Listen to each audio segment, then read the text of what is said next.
COVID cases in the U.S. are on the rise, and a new variant of the virus is now the dominant strain in the U.S., accounting for 1 in 4 new cases. Let's bring in Dr. Susannah Hills, surgeon and assistant professor at Columbia University Medical Center, for more on this. Doctor, good to see you for the first time in person, I believe, because we had so many Zooms during COVID. But the reason why we were on Zoom is, of course, because of COVID. A lot of people have forgotten about it, but now here we have this new strain. What can you tell us about it? Right.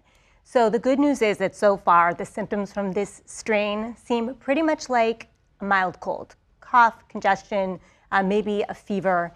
The number of cases is rising though at this point, so I would advise everybody to just keep an eye out, to keep an eye on where they're traveling this summer, what the level of COVID cases are this summer, and protect themselves. Well, that's what's so interesting when you talk about the summer, and people need to keep in mind that people are traveling and they're gathering more. On the flip side of that, it's more outdoor gathering, so that's true. Feels safer, and as we've learned from COVID, that's safer. Do you expect things to be worse this summer than perhaps over the winter?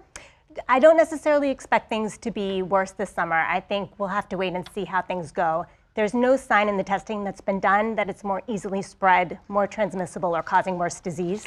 It's just that the cases are beginning to rise. And also the FDA's vaccine advisors voted unanimously to ask manufacturers to update the COVID vaccine against JN1. I guess what then becomes the issue is getting people to get that vaccine. That's right, especially for people who are immunocompromised, at higher risk, the elderly, folks over 65.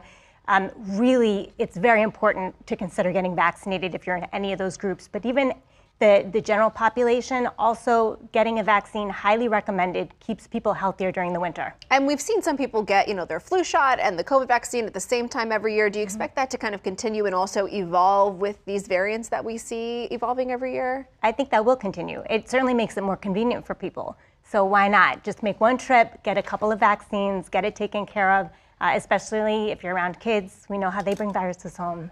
So, make sure perhaps you have the day off the next day in case you get hit really hard by those symptoms. I also want to ask you about this other story that's making headlines. A man in Mexico died with the first human case of bird flu.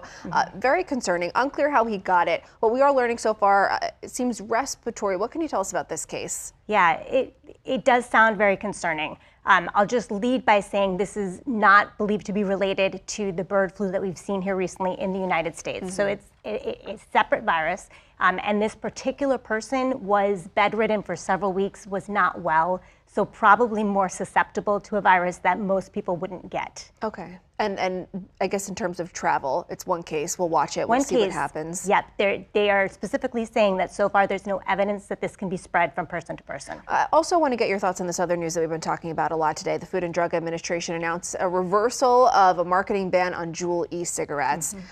Quite stunning, especially considering all the efforts that have been done to try to get these out of the hands of kids and teens. Where do you see this going? Yeah, Shannon, this is particularly concerning to me because we really don't have data on the long-term effects of vaping. We know in the last few years we've seen plenty of cases of increased symptoms of asthma. There have been a handful, it doesn't happen frequently, but really serious cases where people can end up in the hospital on a ventilator due to lung disease.